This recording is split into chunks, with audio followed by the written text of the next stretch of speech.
So, hello everyone, and welcome to Upepo Voices. This is a platform where stories speak and voices matter. Today, we are joined by a lovely guest. I will allow her to introduce herself. You're welcome. Thank you so much, Clara. Nice to be here. Okay, You're my welcome. name is Oluwayemisi Efunnuga. Mm-hmm. I currently work in the social impact space, the development sector. Mm-hmm. I've spent almost a decade there, and I've Mm-hmm. gone through different roles as a program person, a research person, and Mm-hmm. over time, I've seen real realities of people, and Yeah. basically going out there made me see life in different perspectives, and knowing Mm-hmm. that you're quite privileged to have some things you do, and Yeah. also making sure that in my best way, either Mm-hmm. through my career or personally, I've been at the forefront of making lives better. And if I was to ask, how did you get into your line of work? That's an interesting question. So my background is urban and regional planning. Okay. I we went for a particular training. I like call Mm-hmm. it training, sorry, field work in my Mm-hmm. 200 level. Mm-hmm. And the typical way they does make urban planning seem like okay, you have to work in the um with the government. If you don't work at the Yeah. state level, you work at the federal level and the likes of it. I knew Mm-hmm. that okay, I wanted to do something more different. Yes, I liked the course, but I Mm-hmm. wanted to interact with people more and all that. Mm-hmm. And lo and behold, I went for this field work. We went to a very remote village, and Mm-hmm. while we were there, I was privileged to see some like young children that were quite talented. I think one Mm-hmm. of the one that really struck me most is a lady that was quite artistic, has very good creative skills, but Mm-hmm. nobody knows. Like nobody knows she's existing. And in my head, I'm like, huh, how can Mm-hmm. I be a platform that will bridge this gap? I think that was where my love started from, where I started volunteering and the likes of it. And what made you passionate about creating social impact? Sorry, I didn't get that. I asked, what made you passionate about creating social impact? For me, I would say one of the things that makes me pulsate is the fact that I love to solve problems, Mm-hmm. and the kind of realities of problems I like to solve are mostly human based. What do I Mm-hmm. mean? So, having witnessed some things, I think when I went to the higher institution back then, Mm-hmm. I I went to a different part of Nigeria. Yeah. I stay in the west. I was born in the western part of Nigeria, that's the southwest, and I Mm-hmm. went to the northern part of Nigeria. I Mm-hmm. saw a lot of things. I had to relearn a lot of things. I had to be extremely tolerant to know that, okay, people don't actually have it as easy as you might have gotten it. Yeah. And it made me started thinking. I think that's what got me really, understanding humans in quotes, Mm-hmm. because I really wanted to know more. I Yeah. wanted to know more. And at the core of it, I think I Mm-hmm. started tilting towards what I wanted to specialize on. So I was Mm-hmm. tilting towards reduced inequalities, I was tilting towards gender equality and Mm-hmm. the likes of it. And before you came into your volunteering work and community development, would you give us, for context, your career path since you left school, how that looked for you? Okay, my career path was quite an interesting one. Mm-hmm. I started off in a town planning firm. Mm-hmm. I While I worked there, I still wanted more. I wanted, yes, I was always with my laptop and all that. I was doing great works, but I knew Mm-hmm. that okay, I wanted to interact with people face to face also. I want Yeah. something that will put me on the field. Mm-hmm. And after that, I also left again. I graduated to another town planning firm where I Mm-hmm. worked there for a while. In fact, I enjoyed my experience there. Mm-hmm. I had real interactions with people. I Mm-hmm. had interactions with people who worked on several projects that were social impact based and the likes of it. I got more opportunity. I went back to Lagos Mm-hmm. and I worked with Nigerian Girls Guide Association. I volunteered with them initially. I Mm-hmm. still do.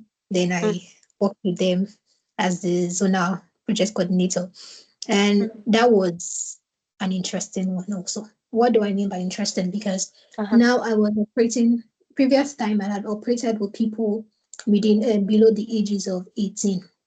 Mm-hmm. So for this particular program, I was working with people above 35. I was working with people in their 40s, in their 60s.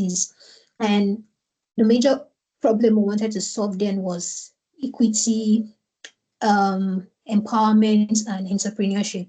That we had Mm-hmm. to go to remote villages, Yeah. remote places that we weren't just bringing a problem that's, oh, in fact, the way we started was quite interesting because Mm-hmm. before we designed the program itself, we Mm-hmm. did a lot of field research. We Mm-hmm. went to the major places we've already marked out that we want to give those inputs. Mm-hmm. Yes, we've had experiences with people, people that interacted with people from Mm-hmm. there, but we wanted to see it. It's Mm-hmm. different when you see it, Yeah. and you see that yeah, life is not easy as we as we thought it was on paper. Yeah. Yeah, no, it was quite different. The things that some people had access to, I think Mm-hmm. that was one thing that really shaped my love for reduced equality. Mm-hmm. That some people had access to this thing, but some people didn't actually know it exists. So Mm-hmm. the things we did was, okay, they were already solving problems in their own way. Let's Yeah. say, for instance, in a particular village in Epe local government in Lagos State, Mm-hmm. they're well known for fishing and everything. So we didn't Mm-hmm. bring something extraordinary new. We worked with Yeah. what they had already. Mm-hmm. We worked with what they had. We helped them shape their business. We helped Mm-hmm. them scale it up the possible way we wanted to. We also took them out of that place. We Mm-hmm. took them out for programs also. We took them out for training. So they get to see people, they get to interact with people. I know Yeah. that life is beyond what they see. There is Mm-hmm. more. Mm-hmm. Basically, it's as far as your eyes can see. So there Mm-hmm. is actually more you can do. And yeah, working there was quite an interesting one. But while I was working there, Mm-hmm. I wanted, I, I, I wanted more on because I saw realities on unemployment. I saw realities on digital divide, Mm-hmm. basically, especially for young girls. Then, when I was there, and I Mm-hmm. had the privilege of working also with a Women's Technology Empowerment Center, where I Mm-hmm. had the privilege to actually coordinate a girls program Mm-hmm. for public secondary schools in Nigeria, and also Yeah. did was a lead for him and me also. It was Mm-hmm. quite and it was quite a good one for me, and that I was part of something so meaningful in creating. Yes, you could have potentials, but you need things to actually support those potentials up. Yeah. Basically, True. you need people that would push you, that will Mm-hmm. push you that, oh, you can actually do this. Knowledge is powerful, very, very powerful. It makes you think beyond the limitations of what you've seen, the voices you've heard, and all that. Mm-hmm. And while I was there, it was an extremely good experience. Now you're not just thinking about students learning. You also Yeah. started thinking, okay, when they come to learn, these children are from majority are from low income homes. They also think Mm-hmm. that definitely by the time they are learning, they're going to be hungry. Yeah. So how will you train people with an empty stomach? So we have to Mm-hmm. start thinking of other things also that would help them learn better. Yeah. Holistic. After that, I got into African women in GIS and based Mm-hmm. on just spatial technology. And it's still an evolving journey.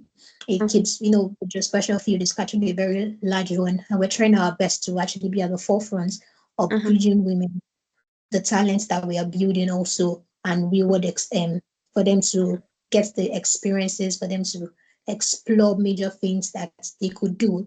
And Mm-hmm. I think at the front of what we're also working on is how well women can actually, we're not just limiting the geospatial technology to a particular field anymore. We Mm-hmm. want people to be able to explore it in different ways. And we can see right now it's becoming broad. We also want women to take the forefront of it.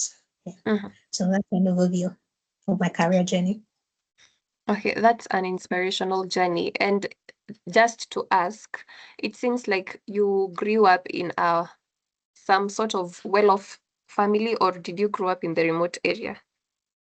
I would say, I think for me, I also witnessed inequality in a way. So let me Okay. put it like that. Mm-hmm. So I was privileged to Mhm. be in a particular setting that was some sort, let's say, comfortable. Yeah. And along the line, my dad lost his job while Okay. growing up. And yeah, we saw the realities of life in Yeah. those periods. But Mhm. I was in the home. My mom she's a retired teacher now. I was in a Okay. home that she just, there was this passion for education. Like there's Mhm. this very strong, like you just have to get the education and all that. And Yeah. basically we had to push ourselves. We had to survive. We had to make do with what you have. You had to be Mhm. content. And so I think those were the things that really, what if life happens? What Mhm. we actually do when it happened. Yeah. Like so, I would say those things were actually being already like the passion for impact was already there, some sort building up. But you wouldn't know that you have something until you now go out of your comfort zone. When I Yeah. went that far, I knew okay, this is it. This is it. This is where I need Mhm. to be. And what would you say during that transition where your dad lost his job? What would you say that experience taught you? Hmm. I think one of the things it taught me was um, tolerance. One, Mhm. it taught me contentment. Mhm. It taught me the ability to bounce up Mhm. quick, and Mhm. keep moving. Mhm. Basically, resilience. Like Mhm. you just have to keep moving. You just have to Yeah. keep going. Yeah, I was quite young then, but I had people ahead of me that Mhm. I had elder siblings ahead of me, and I saw how well they picked up Mhm. so many jobs. They just Yeah. wanted to get through life and all that. And Mhm. eventually, they got educated, they had access to opportunities and all that. So Mhm. for me, I had mirrors in front of Mhm. me that, okay, I cannot just give up. I was privileged to Yeah. have mirrors ahead of me that I cannot just give up. And Mhm. since I was that privileged, I would like to be that mirror also for other people. Not necessarily, it mustn't be blood related, but your Mhm. voice could actually shape someone. And Mhm. I, I also personally have a passion for children, teenagers that their time, irrespective of your background. There's one Mhm. major thing that's you just have to be privileged to have the right voice, quality Yeah. people that want Mhm. to see you grow, that Mhm. want the best out of you, that want to push you out. Mhm. I do a lot of that. I believe that nobody can actually limit you unless you limit yourself. Yeah. True. You just have to keep pushing. Mhm. Yes, sometimes it might get difficult. Nobody Mhm. says it's easy. Yeah. But when you fall down, just rise again and Mhm. keep moving, keep moving. And Mhm. I'm very privileged that I got the opportunity to be part of the developmental space Mhm. where you I have access to these people Mhm. that I have some similar things I've gone through. Some sort Mhm. I can always relate. Mhm. Like based on okay what you've gone through previously, I could always relate with people. Like Mhm. even when they don't actually talk, I could just figure like okay, there's something wrong somewhere, and I Yeah. feel that it's quite important even in developing, interacting, leadership, Mhm. policy, whatever it is. That Mhm. empathetic view. Not necessarily you must go through things, but Mhm. there's something about you that makes you understand other people's pain and you Mhm. want to make it easy. Yeah. And generally, you sound like you have a really good relationship with people. Would you tell us more about that? Interesting perspective. Okay, I think for me, growing up, I used to be so introverted, even though Oh, I wouldn't. mhm. I, That's I would shocking. say I'm getting out of my shell. I used to be so introverted, but when it comes to things that I love, I Mhm. could be the loudest person in that room, and I had to work on myself also because I Mhm. knew that if I'm going to work in a developmental space, if I'm in the developmental space, Yeah. the social impact sector, I'm going to relate to people, Mhm. people of different levels, people of different status, Yeah. people that necessarily might not even understand where you're coming from. And I Mhm. have to be able to communicate with them. Yeah. So I wasn't all perfect. I grew, it was a work in progress. I'm not still perfect. I'm still growing. I'm still learning. Mhm. And currently, I'm actually reading a book Mhm. people smart. And I was like, oh, nice. Yeah, and I saw I was relearning some things I had encountered. And Mm-hmm. for me, Mm-hmm. I think what actually spurred me to read that book was basically I was privileged to I'm privileged rather to be leading a Mm-hmm. group of people Yeah. in an academic space. Mm-hmm. And oh my, working with adults can be very interesting. Very. And I would always want to hear from different perspective and try to balance all. But at times it could be exhausting. It could be really Yeah. exhausting. And Mm-hmm. as a leader, in quotes, you wouldn't want to show that you're exhausted. Yeah. You want to always make sure that you're at the forefront delivering, Mm-hmm. delivering well. And I Mm-hmm. just knew that, okay, there was a time I was complaining. Yes, I wasn't complaining to them, but I was Mm-hmm. complaining internally. I was like, I need to deal with this. There's a knowledge gap somewhere. Yeah. There's a knowledge gap somewhere. Let's pick Mm-hmm. up that book and start reading. And it was, so I could realize when I was reading the particular part, this how this person is. Oh, okay. I know how to deal with this person better now. And so it became better in communicating either through text, verbally, whatever form it may be, became better. So Mm-hmm. it's still a work in progress, like I would always say. You're Mm-hmm. working with people, you want to make people's life better. You also Yeah. should be working on yourself. Mm-hmm. Now coming to today's theme, which is designing and building for real people, what comes to mind when you hear that theme? What comes to mind is no. For me, I would say there are people that there are people in let me just break it down in terms of now you're looking at so many factors. You're Yeah. looking at people in different layers. Mm-hmm. You're looking at people from the human points. You know that people have different needs, Mm-hmm. different connections, different experiences. You're looking at people from what they desire. Mm-hmm. Also, you know that at some point, some people basically it's those psychological needs that people want. They just want to survive. They want to Yeah. eat. You Mm-hmm. know, I think they just want to get a place to live and let's just Yeah. move on. At some Mm-hmm. point, you're also looking at the fact that people want security. They want to gather wealth. They want that need for safety and all that. Mm-hmm. You're looking at people from socioeconomic side of view. Also, you're looking at people in through different layers, the low income, middle, and high income. For me, Mm-hmm. it's a broad perspective. Now, Mm-hmm. what really matters is what exactly are you building Mm-hmm. and who are you building it for? Mm-hmm. So that's the real question because when you're looking at people, we're looking at it broad. We have a whole mixture, like I Yeah. mentioned earlier. Who exactly are you building it for? Mm-hmm. And what do you think organizations or institution or even leaders often misunderstand about the people that they're trying to serve? I would say that like I mentioned earlier, to Mm-hmm. some extent, if you're actually building for people, Mm-hmm. sometimes or most times, Mm-hmm. the real solution you need actually comes from people that might have experienced it from themselves or Yeah. they had someone related to Yeah. them, not by blood technically, probably Mm-hmm. friendship or whatever, that Yeah. experienced it and they decided to take that burden on themselves that, oh, this is something I want to solve. So Mm-hmm. I would say that when building for people, it's not something complex. It has to be realistic in Mm-hmm. terms you're looking at people's fears, you're looking at Mm-hmm. their aspirations, you're looking at cultural norms, very Mm-hmm. important because the location, the geographic location of the people you're building for matters. You're looking Mm-hmm. at their economic realities, you're Mm-hmm. looking for the environmental conditions, depending on what you want to build, the social pressure for life Mm-hmm. and all that. You're Yeah. looking at people's behavior. Mm-hmm. Okay, the way people react to things matters.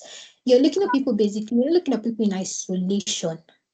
You're Mm-hmm. looking at them within a system, like they are functioning within a system, Mm-hmm. and you want to understand them and see how what you're building can shape their life choices, Mm-hmm. depending on the objective of what you're building for, Mm-hmm. basically. So it's all around that. Mm-hmm. And in your view, what makes a system or a product feel genuinely human-centered?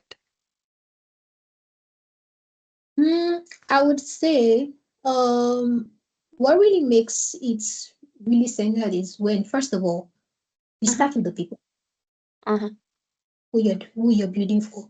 You have to mhm, listen to them, you have to observe them, you have to learn from their perspective in every way for what you're building. It has to mhm, solve problems because mhm, nobody wants anything that doesn't solve problem. What mhm, what problem does it solve? What access does it solve? mhm, And is it realistic to those people that you're solving it for? You have to mhm, understand people as a whole in terms of usability, in terms of function, in terms of behavior. Like I said, like if you're creating a solution, for instance, maybe a mobile solution, and you're creating it for people that don't have time for their phones, it's yeah. just basically a waste of time. So Mhm, is you have to understand the people you're building it for. You have to design for realities. That mhm, in terms of when you're designing something, depending on the educational level or what have you, the time and everything, you're making sure that it doesn't take forever mhm, for people to access things. It's not complicated, it's easy. No, the user experience is easy. You have mhm, to include people. mhm, Now, it's important to include people in terms that that's why you have prototypes, you test in phases and the likes of it. Even mhm, if it's a social impact project, that's mhm, why there's a monitoring and evaluation where mhm, you monitoring comes first. You have to keep getting acquiring that data to improve the solution that you're building. Yes, mhm, because basically you could assume assumptions are there. That's why has to be a risk mitigation, basically. And I think you have to learn to adapt. Yeah, I already mentioned that. And lastly, you have to look beyond the product. You mhm, have to look beyond the product. So aside from the fact that okay, I've been in the developmental space, mhm, either in the profit sector or what have you, you have to look beyond what you're solving. Like, oh, mhm, is my product actually making lives better, mhm, irrespective of what you're building? Is it mhm, actually making people have a better experience? Basically, some people just want to experience comfort. Some people just want to connect to things and all mhm, that. How does it mhm. make people feel?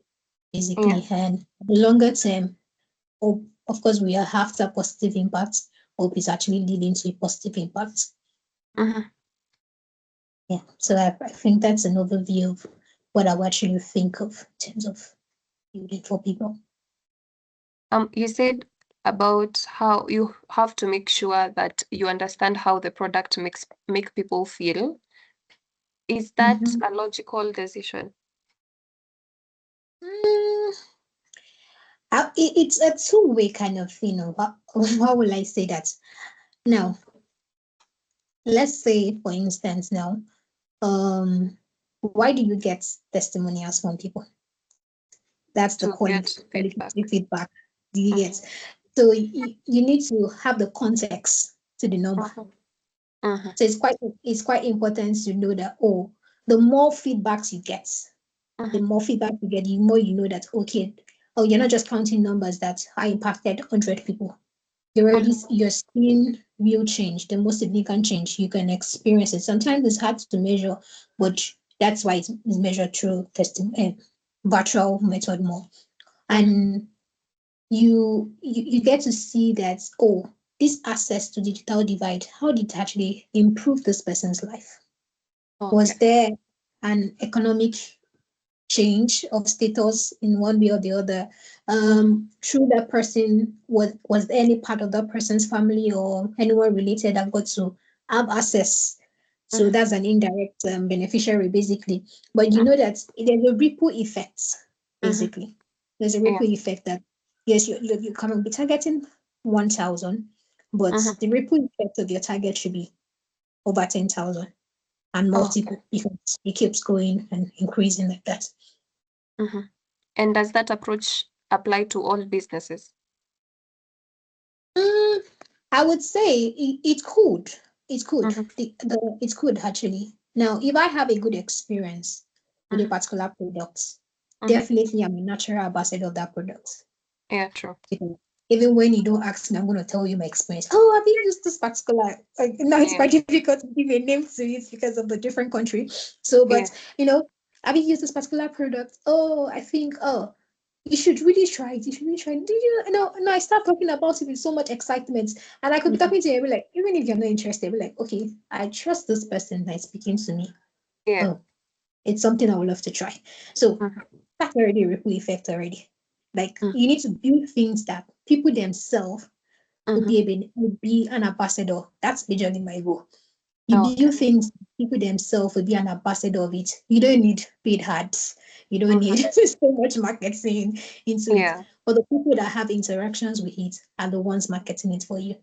And we've seen I don't know if this particular product is in the East Africa, but there's one at the top of my head. Um Let me talk about the beverages. You know, there are some particular beverage you will use. Mhm. It's not a good experience. Yeah. There's a particular one you be like, okay, this is nice. And when you see someone using it, another one, you be like, how are you using that one? I think you Mhm. should try this one. So Yeah. it leaves that you that even in the social import space, when you Mhm. give people the quality of their time, I'm very particular about people having the quality of their time Mhm. because time is a resource we must learn to utilize as a country, as a continent to produce the best. You know, Mhm. when we have people maximize their time well, Mhm. we have a lot of things that will come out of it. Now, Yeah. irrespective of why are we actually doing all this social impact projects, because we want people to make their lives better, majorly. Yeah. We Mhm. want you not to waste your time going around in circles. Let's say, for instance, African women in GIS. Why do we Mhm. create mentorship program? We have people that have experienced this thing. Why should Yeah. you be stressing yourself? Yeah. Please come and learn. Make your journey shorter and all Mhm. that. And I think it's a good thing when we are imbibing that as a continent, that Mhm. we're very open to mentorship, very, Mhm. very open to mentorship in different forms, different levels of Mhm. life. Okay. And moving on, do you think systems are ever truly neutral? Okay. I would say I don't think they're neutral. Mhm. I don't think they're neutral, basically, Mhm. because there could be so many factors that could limit um that could be a form of limitation. Okay. Um Now it's let's look at an example of location, for instance. Mhm. Now if let's give an example of a remote area. Mhm. Now we're given an example of a remote area, we're looking at infrastructures around Mhm. that place. How Yeah. do we what's what are the realities of how people access those infrastructures?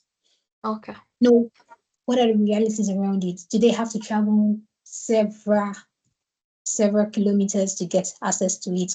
We're Mhm. looking at the educational facilities and all that. And you Mhm. have like in developed parts, you have people, we have so many hospitals around. We have, all that resources all around. And Yeah. the equation is not balanced like whole. People Mhm. are not having access to these things easily. So how can we Mhm. mitigate that? Those are things we are not thinking. We are not working with location. You're working Mhm. with the population census in Mhm. that community. You're working with um dependence on what your focus could be.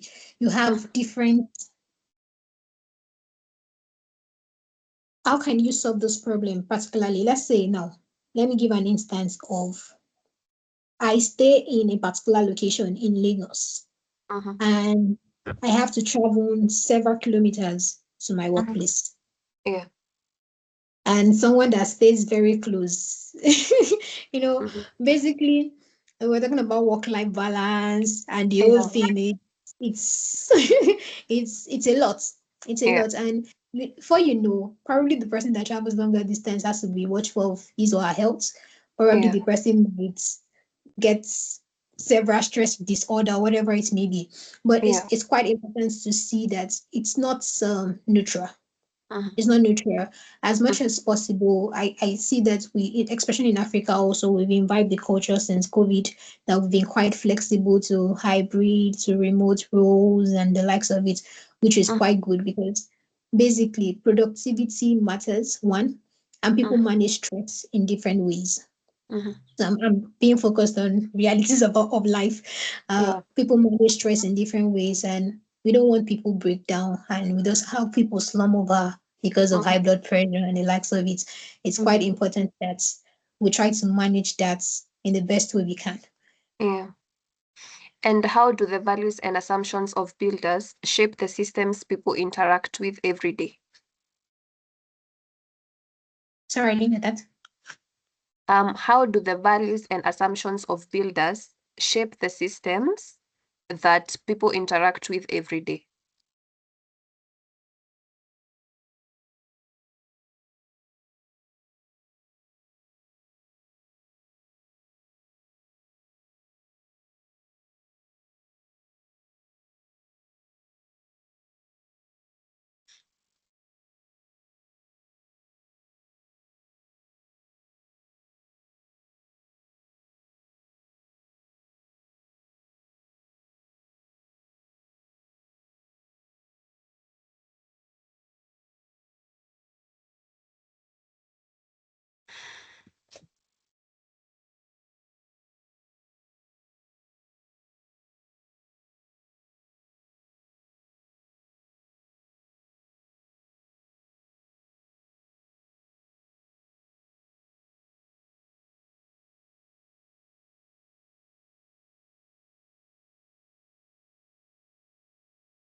Kind apologies about that. It's okay. Are you okay now? Yes, yes. Okay. I was asking, how do the values and assumptions of builders shape the systems people interact with every day? Okay. Mhm.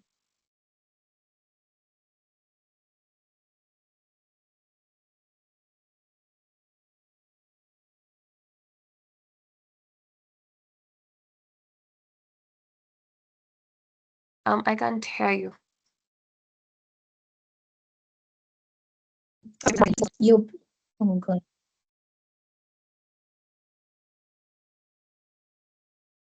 Can you hear me on your side? Yes, I can. Sorry.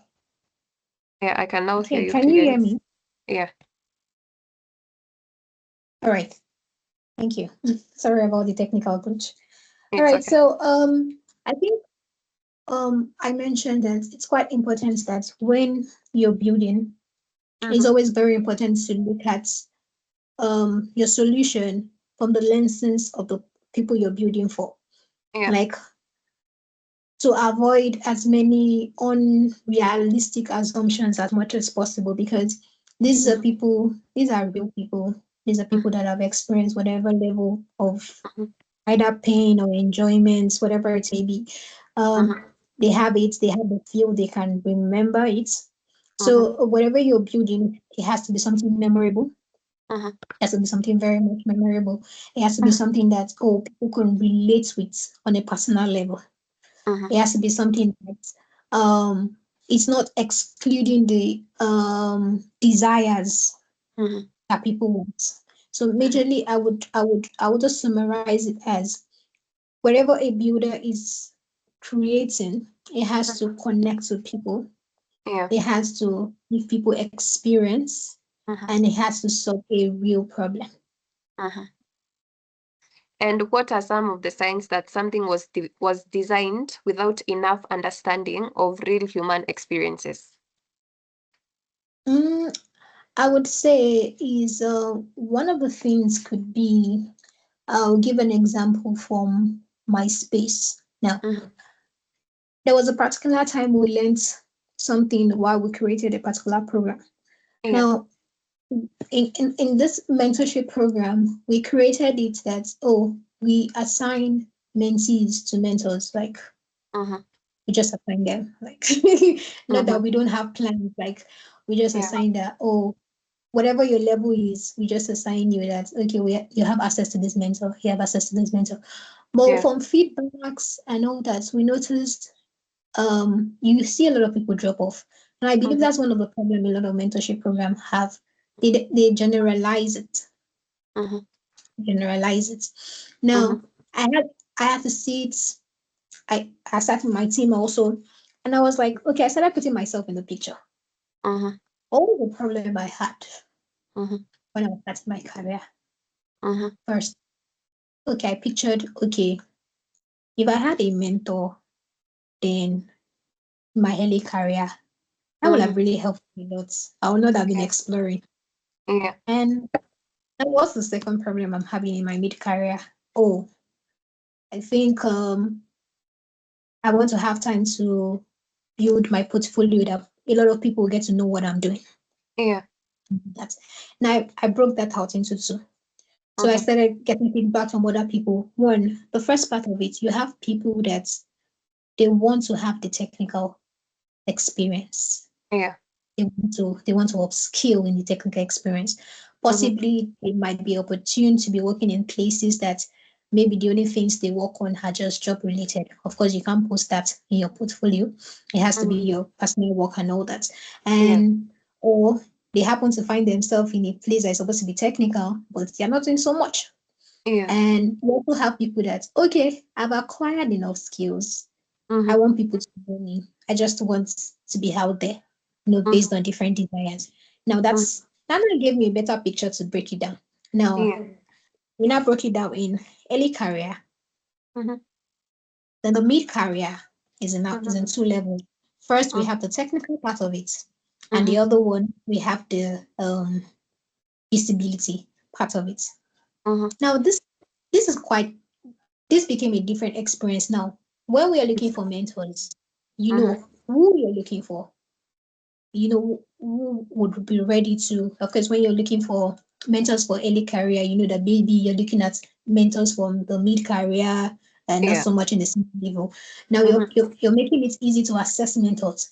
Now in the mid career, you know your targets, you know that you're looking for people in the senior level. Now Yeah. it's now split it into two. Mm-hmm. You're looking for people that have time to dedicate Yeah. into building other people technically.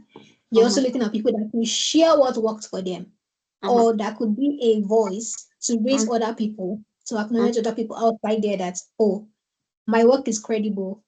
I Mm-hmm. want you to see me more. So Mm-hmm. basically, so I would say the signs that I just summarize that in the fact that Mm-hmm. sometimes we don't walk around the realities of people. We don't walk around their work. We Yeah. just feel that, okay, yes, you could have that good intention that I really want to solve this problem. But the Mm-hmm. problem has to be very logical. It has to Mm-hmm. be structured in a way that when you're creating a solution for women.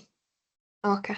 Now, women have their realities, Mm-hmm. they have their limitations. Now, Mm-hmm. what will you do that will make this woman come back and stay? Mm-hmm. So that was the whole idea around it. Yes, Mm-hmm. before it might be working that we were forcing it, but Mm-hmm. for me, I wasn't getting what I wanted from it. That it has to Yeah. be more than this. Mm-hmm. Like I will always say, whatever you're doing, it has to be able to replicate itself. It Yeah. has to be able to replicate itself on its own. So you Mm-hmm. want people to really be there. Like I don't know if you know this program, Tech for Dev. I don't know if you've heard about it. I'm not Oh, at okay. about it. Mm-hmm. Okay. All right.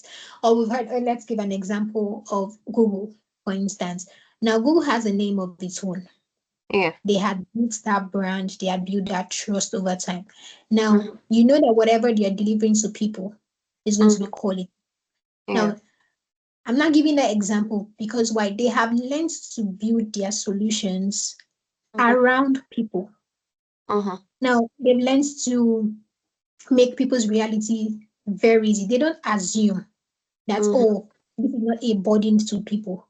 Mm-hmm. With the simplest things, with the simplest productivity tools and all that, they've learned Mm-hmm. that, oh, there are people, even though some people might be good in this, there are still people that don't have access to this that would Yeah. still like to learn more about it. So Mm-hmm. basically, I would also say it's very important that we don't just assume that um, our solution is perfect. We Mm-hmm. should just learn to work with people around it. Yeah. Around it. Mm-hmm. And what role do you think ethic plays when it comes to designing and building? I would say that majorly Mm-hmm. when you're talking about ethics, Mm-hmm. you're you're actually showing you're deciding if the problem you want to solve is a realistic one, Mm-hmm. whose problem really matters. Like you could have like several targets, but whose Mm-hmm. problem really matters that could be a bridge to other ones, for Mm-hmm. instance. And you're also thinking who could be included in that project. Both it could be beneficiaries, it could Mm-hmm. be supporters, it could be partners, and the Mm-hmm. likes of it. Who could be included? You're thinking of if the trade-offs to be accepted. Mm-hmm. You're thinking of if I build this thing basically, Mm-hmm. um, who will buy it? Who Mm-hmm. can be able to afford it Mm-hmm. and all that? So you're basically being realistic and you're simplifying that at the most of everything, you want to meet yourself at that balance level. Mm-hmm. That's whatever you're putting out there is Mm-hmm. it's not absorbed in a biased way Yeah. as much as possible. You Mm-hmm. you factor in so many um measures that will make people perceive it and not want to interpret what you're Mm-hmm. building. Mm-hmm. And how should organization think about responsibility when the systems they create unintentionally exclude or disadvantage people? Okay.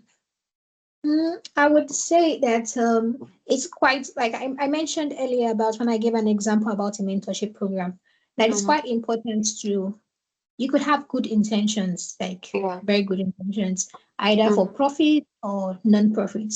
But Yeah. it's always good to shift from the mind that I have this good intention, shift from that mindset to I want to create Yeah. impact.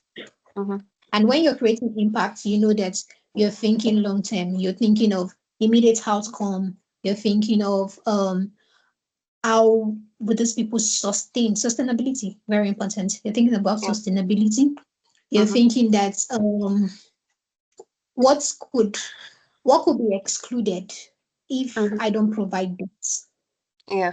You're also thinking that, oh, what have we learned over time?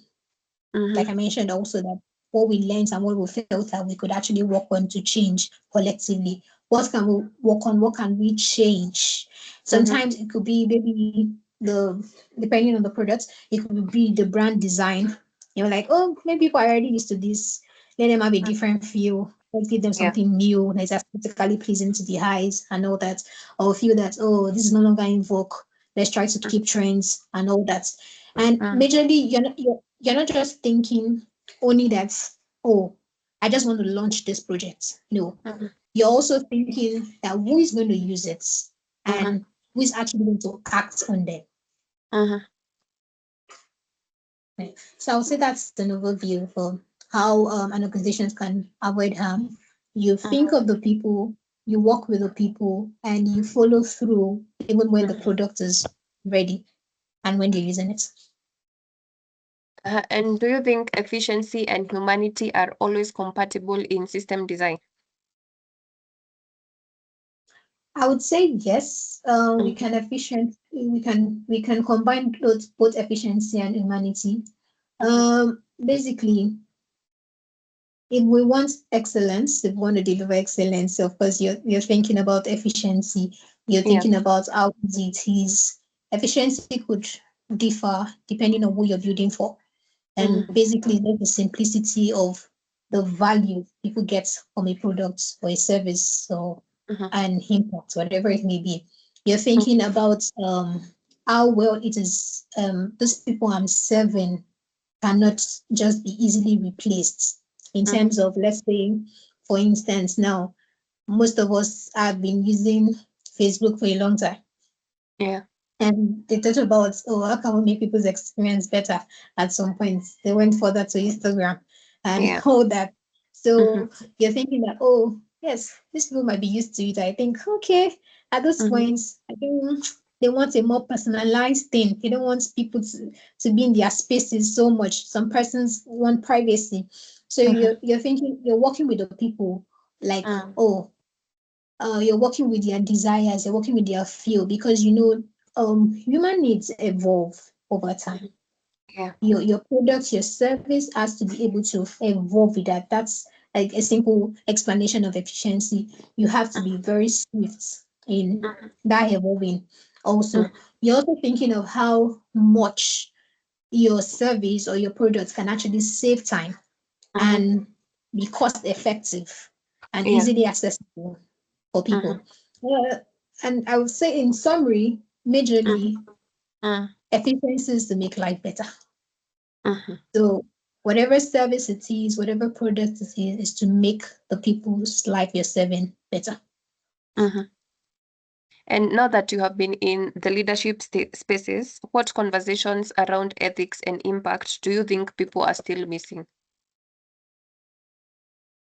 There was a network glitch when you were speaking. Sorry. I said, now that you are very much into the leadership space, what conversations about ethics and impact do you think people are missing?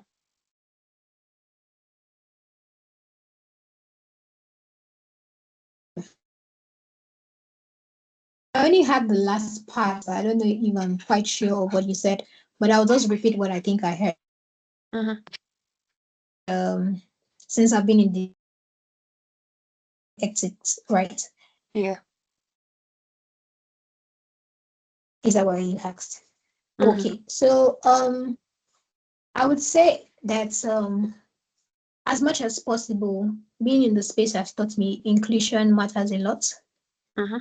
Diversity matters a lot. You have to be flexible. You have to. It's inclusion is not an afterthought. It's something that you. It must be in your design phase, right from your design thinking, even before you put it down into facing. You have to be able to create many solutions to fix whatever symptoms that may occur at any point in time, or you just have to be swift about it.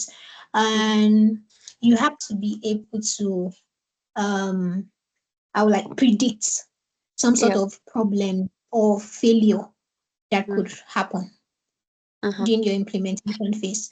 Yeah. And that will be mitigation. You have to be able to assume that, oh, let's say this. So what will we do when this occurs? And you have to make sure that the people feel respected. It's quite important that people feel respected, valued, they feel supported. So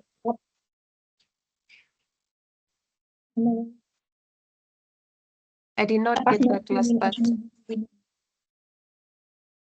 Sorry?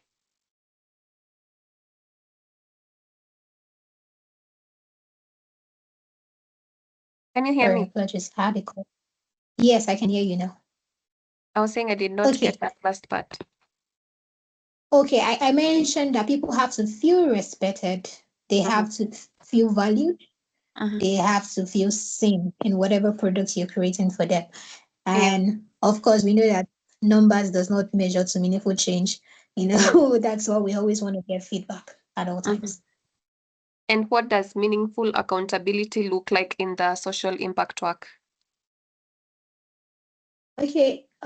If we're looking at meaningful accountability, we know Mm-hmm. basically we are thinking about um not just the evidence,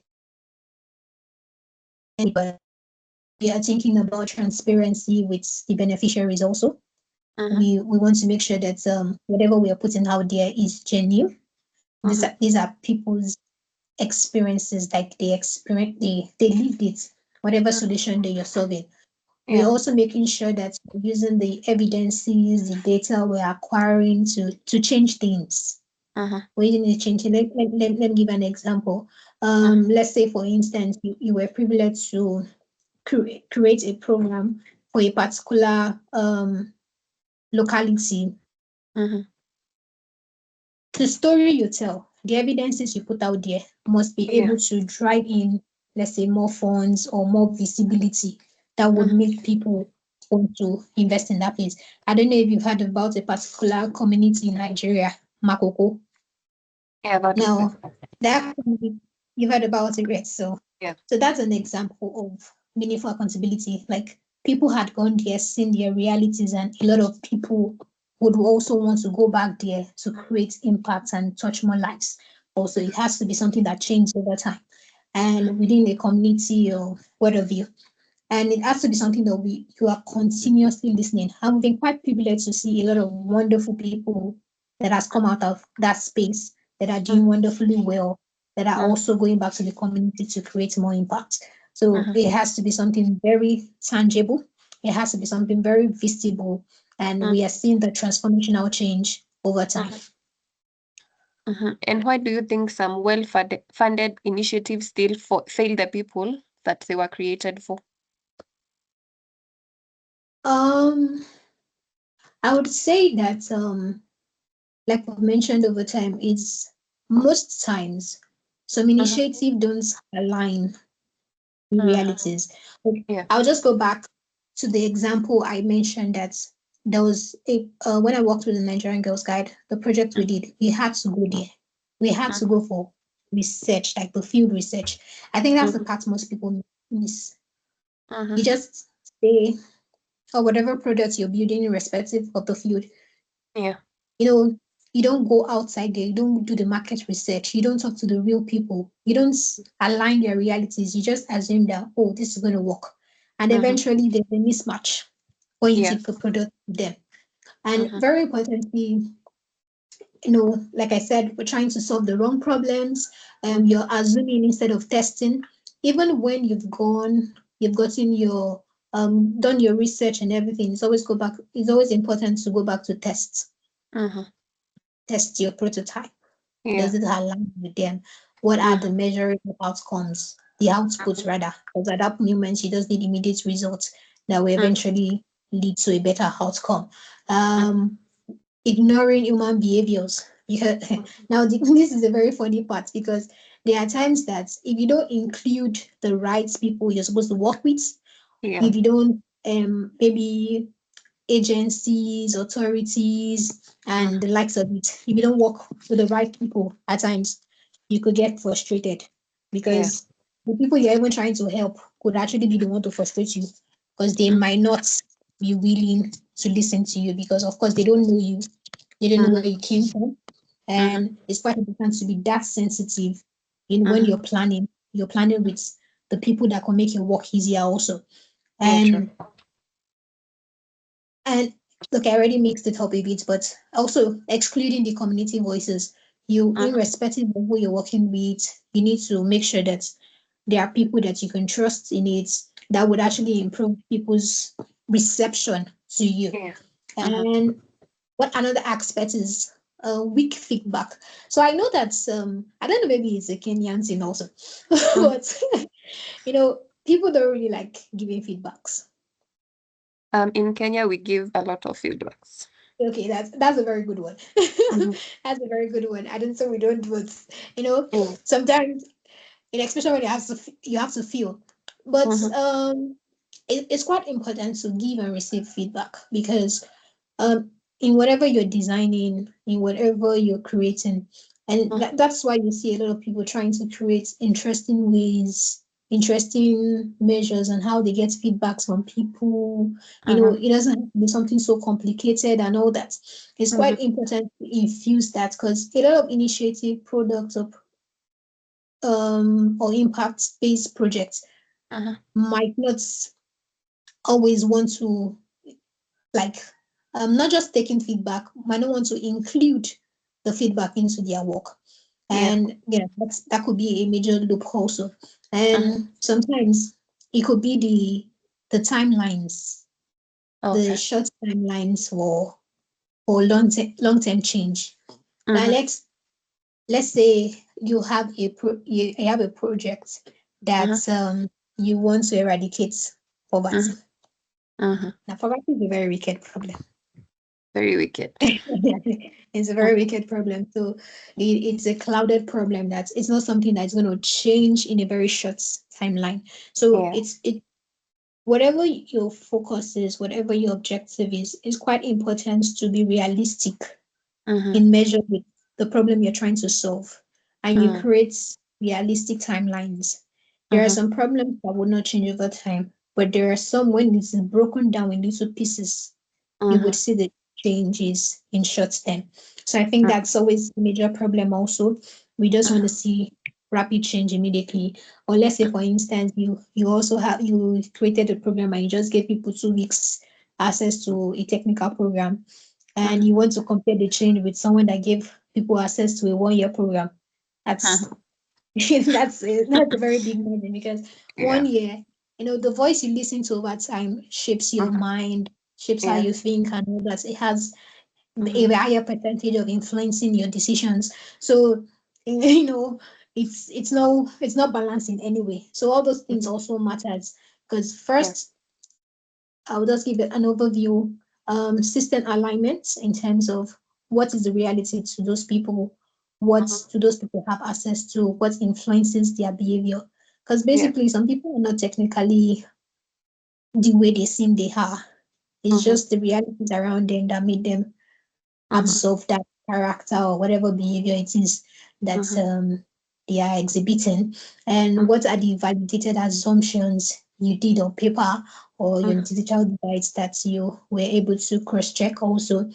and how human-centered is your design, basically. Mhm. So I would say if those are not well intact, then there's Mhm. high possibility for that Mhm. project not to produce its outcomes. Mhm. And what kind of systems do you think we are normalizing today without fully questioning their long-term human impact? Mm, okay, I would say one of the things is, let's say for instance,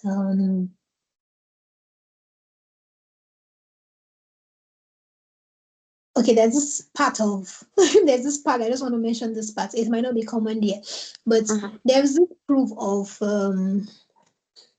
intelligence has to do with degree, Mhm. your okay, now you can relate. Yeah. That's nice. Mhm. There's this proof of intelligence, and in recent times I have seen that okay, a lot of factors could actually influence people's outcome in terms of their degree Yeah. grades eventually when they come out. Mhm. And Mhm. I've had people say this to me previously, and they'll be like, especially when people travel out of the country and all that, and you hear that some people failed, and you'll be Mhm. like, huh, really? Why? You know, Mhm. I know going out there doing more field and work and all that, and you're seeing like closely niched problem with people. And you Yeah. know that people are experiencing life differently. Yeah. True. Like you have some persons go to school, they are sound, but the Yeah. realities of life got down on them that they cannot be able to concentrate well. Yeah. And some could still manage through, depending on their personality and the likes of it. So Mhm. I got to see that, oh, yes, we've always said it that degree doesn't really measure intelligence, but now I see it in a different perspective that Mhm. that scholarship program, it matters a lot. That extra Mhm. funding from this, that it matters a lot because Yeah. these these people need it first they need for their mental well-being, they need to be stable enough Mm-hmm. to read. I went to a particular place, a particular school, and I saw some students sleeping outside. And I was like, Mm-hmm. hey, ah, Mm-hmm. this is very serious. Mm-hmm. And you see that you never can tell what will happen to those people, and you just know that, okay, now Mm-hmm. this is not the true measure. And I think that there should be, over time, Mm-hmm. maybe a redefined way. I Mm-hmm. wouldn't say that I'm not in the HR field, but there should be a Mm-hmm. redefined way of, Mm-hmm. recruitment and all that. I believe our HRs will have the best to that. But then these things need to be factored, because we are not questioning these things. Mm-hmm. You're not questioning it. I feel Yeah. that they really need to be factored. Also, Mm-hmm. I think it's also kind of linked to the other points I have to say, Mm-hmm. framing systematic failures as Mm-hmm. personal failure, which I've given an example. You know, Yeah. you let's say, for instance, you have facilities to admit 50 students, and you're Mm-hmm. admitting 2,000, like, and you don't have the accommodation facilities for them, Mm-hmm. for instance. How do they fit into that picture? Mm-hmm. And different sort of examples. You have a child in a practical field in Mm-hmm. university, and Mm-hmm. there's no access to some necessary things that they need to have access to, and all that. Just not to Mm-hmm. mention a few. So we tend to frame. I know that sometimes we're used to some realities and it has become a norm, Mm-hmm. but and we tend to tag it as, oh, you were the one that was not serious or something. But these Yeah. are things that Mm-hmm. are being assistant failures. I'm Yeah. giving an example of the educational aspect, because I feel that's one thing I should point out. Mm-hmm. Um, these are things that, oh, I didn't cause it, you didn't cause it. Mm-hmm. But it needs to get fixed, and not tagging it as Yeah. personal things. And I Mm-hmm. think one very thing that we need to really question are the quick wins over Mm-hmm. lasting change. Now I Mm-hmm. have this analogy for this. No, I do give this example to my one of my siblings. I'm Mm-hmm. like, you know that when a fowl or a Mm-hmm. bird Mm-hmm. lays egg, it makes a lot of Mm-hmm. noise. Yeah. Everybody knows. But Yeah. when the egg lays thousands of eggs in the Mm-hmm. water, nobody gets Mm-hmm. to know about it. Nobody knows. Yeah. But there's a whole lot of changes, a whole lot Mm-hmm. of transformation happening there. But Mm-hmm. and you get to see the change over time, because there are more fishes in the ocean Mm-hmm. and all that. And Mm-hmm. I think it's quite important for us that yes, we have different personalities. We can't cope the way people should behave, but there Yeah. are ways that we can balance things up. That yes, if we want lasting change, Mm-hmm. as individual countries, as a continent, and the likes of it, we need to be thinking long term. We need to think long term. Mm-hmm. We shouldn't be so quick to clapping for things that we have not seen Mm-hmm. valuable change of. Or Mm-hmm. let's say you created a platform, for instance, and you Mm-hmm. already have 10,000 users. Mm-hmm. Okay, that's very good. Mm-hmm. Just 10,000 users, as their lives been affected with that product based on the objective of why Mm-hmm. you created it. So Yeah. I learned this uh, this earlier in my career, that when you're reaching out to 10,000 people, sorry, Mm-hmm. 1,000 people, your real Mm-hmm. customer is one. So Yeah. if you True. want more customers, you have to reach out to multiple numbers. So Yeah. I think, which is quite the same here, that sometimes when you want to get the real numbers, let's say you have a measurable number of reaching out to 500 people, you should be thinking of double, double your reach, Okay. double your reach. When you want Mm-hmm. people that would be sustainable. Mm-hmm. It's more of a sustainability problem there. And yeah, and I think in designing, especially for digital products and all that, Mm-hmm. I think one very key thing now is we have a lot of people with short attention span. Yeah. True. Yeah, we have, and one of the things that takes people attention is their mobile phone. Now, I would like to ask this question. So, can Yeah. you actually stay on a queue without pressing your mobile phone? Mm-hmm. so, so before you know, that's human interaction is reducing, because at this point you just don't want anybody to be in your space anymore. You just want to pick up your phone and just do whatever you're doing there on Mhm. it. And I feel that we need to something that, yes, we know we are in a digital age and we're in a technological evolving system, but the Mhm. reality is that there are real people, Mhm. there are people that will still keep existing. We have to think of something that will make people relate more, Mhm. basically. Think of something that will make people relate more. And I Mhm. think one last thing I will just mention is Mhm. optimizing what is measurable or does not matter. In terms Mhm. of let's say I I did a zero hunger project. I'm not saying this doesn't matter, but I did a zero hunger project and Mhm. I did it one time Mhm. and that was it. Yeah. And that was it.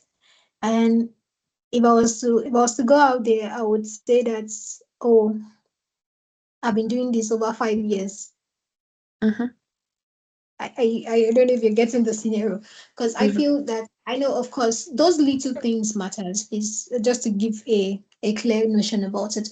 Those little Yeah. things matter, but it's Mhm. quite important that, for instance, I would say something. This is what I will always tell people, that if you have a good intention Mhm. and you know that you're not going to be able to put in your time into it for Mhm. it to be consistent, please Mhm. partner with someone. Yeah. True. Please partner with someone. Partner with Mhm. people that are stable in it, Yeah. so that it's sustainable over time. Not that you just do it, oh, when I can. Yeah, it's good to do when you can. I'm just talking about consistency here, Mhm. and not on a personal level. But Yeah. it's also good to think about these things in structures. There's this. I'll just give an example. I don't know if it's quite common over there, but there's this Mhm. guy that cooks for children, for orphans and the like of it. I do see him on his Instagram page, Yeah. and one of the things I'm relating this to is the fact that, one, people that want to do a goodwill, maybe a Mhm. one-time off something, they can always get access to him. Mhm. There's consistency. Yeah. There's True. consistency. I think that's the major thing I'm really trying to eat at. Mhm. Whatever it is that we're trying to solve, especially thinking in systems, Mhm. basically. Mhm. That's the context, not that your one-off thing is not good. Please, it's very good, it's very useful because that's what some people need to survive in a day. It's very good, please. But thinking in systems, you have to think about consistency. Yeah. You have to think about consistency. And when you're thinking about consistency, you have to be open to partnerships. Mhm. You have to be quite open to partnerships. It doesn't have to be a high thing. It can Yeah. be a wee thing. The Mhm. major goal is to get things done. Yeah. Mhm. I think that'll be helpful in thinking about things that we don't question sometimes. Mhm. And now, finalizing on the conversation, if you could leave builders, innovators, and leaders with one principle for designing for real people, what would it be?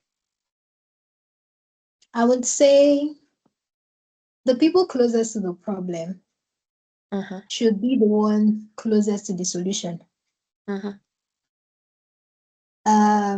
It's just like trying to solve an African problem in Europe. You need an African man in it, Yeah, for sure. basically. Mhm. Yes. So you should always think about either you can get them in your team or you can go and meet them on the field. Yeah. Whatever problem you're creating should be the people you're creating it for should be directly or indirectly involved in that solution. Very Yeah. important. Mhm. And it's one very key thing. I feel that it's a skill that I believe a lot of builders, developers, social entrepreneurs, developmental change persons, whatever solution you're creating is, you Mhm. have to be able to listen Mhm. from a perception of not being biased. Mhm. It's something that you have to be open minded about. Like, Mhm. There are times that you could be listening to Mhm. someone, but you're Yeah. only listening to what you want to hear. Mhm. Then, like, okay, this other part, I'm not concerned about it. But as a Mhm. solutionist, as a designer, as a builder, as a leader, you have Mhm. to have developed your mind over time. That's I'm going to listen intentionally. I want to try to understand from this person's perspective without Mhm. thinking otherwise. I Mhm. think that is quite important. It's something that keeps evolving over time. Mhm. You've been privileged to meet people that are built a lot of things or have solved a lot of problems, you Mhm. always hear, okay, let me understand your view. They always want to get things from your perspective. They want to hear you. Then you know that, okay, Mhm. this is a skill they have developed over time, which is quite Mhm. important. That, yes, that has to be something we should dwell on. And we also Mhm. have to be able to observe without concluding. You Mhm. know, I will give an example of something in my personal space, Mhm. not really to me directly, but this at the point that this thing happened, a lot of misconception came around it, Mhm. and it's quite important. Like, let's say, for instance, a child is misbehaving. It's very Mhm. normal for a typical African to, like, say, "Oh, this child have joined bad gang" or something like that, and all that, Mhm. and let's conclude. But sometimes it could be neglect from the Yeah. parents. True.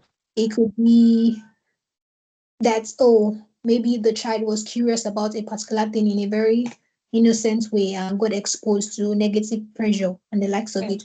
It could be Mhm. any factor, it could be trauma, whatever it may be. So it's very important that, yes, we observe. It could have That's why it's nice to ask good Mhm. questions, very good Mhm. questions, that you're Yeah. not being judgmental with those questions, and Mhm. just give have an understanding. And Mhm. lastly, I would say it's important to learn before scaling. To learn I think before? before scaling, Okay. Mhm. um, it's quite important to do that. What do I mean by this? Now, Mhm. you always hear that when you have a social impact and when you're doing your M&E, you Mhm. always hear what were the lesson learned Mhm. and all that. Because Mhm. um, you can't you can't scale when you don't understand what you want to scale for. Mhm. True.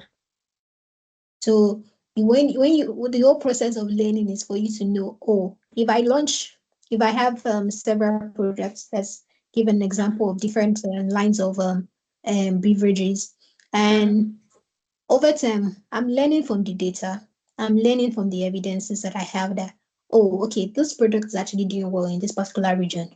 Then what do Mhm. I need to do to multiply that scale?